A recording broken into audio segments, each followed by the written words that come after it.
20th, 1968, the armies of the countries forming the Warsaw Pact, primarily led by the Soviet Union, invaded Czechoslovakia less than an hour before midnight. 3 hours later, I watched my village, the only world that I knew, burn. The invasion of my home country didn't last long.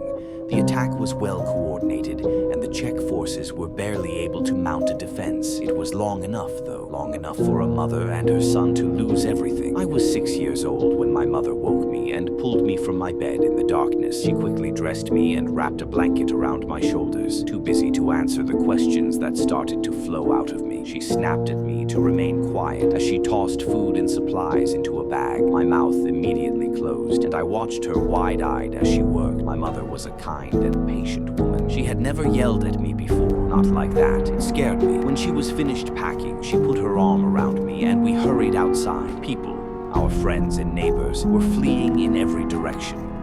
Soldiers wearing unfamiliar uniforms were marching through the streets. Behind them, visible even through the heavy smoke, were the silhouettes of the huge tanks. To my inexperienced eyes, they seemed to be demons emerging from hell. Thinking back, I believe that my mother's plan was to go to her sister's house less than 20 miles down the road.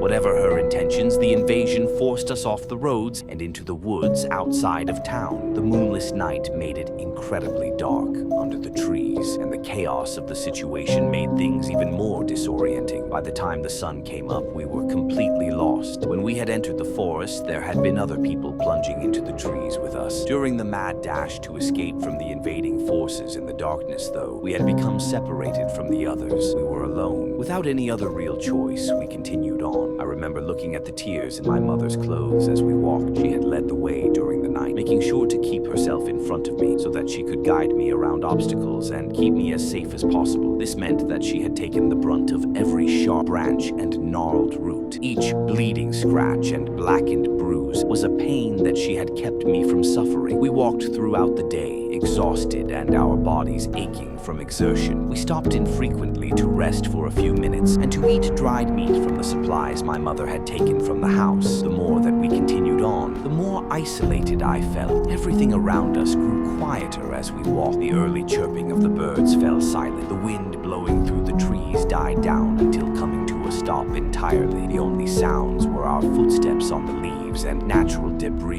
covering the forest floor. Every so often, my mother's grip on my hand would grow just a bit tighter. I think that I understood even then that it was because things felt so wrong. The forests of Czechoslovakia were normally filled with the noises of life and the natural world. This silence was unsettling. Perhaps it could be explained by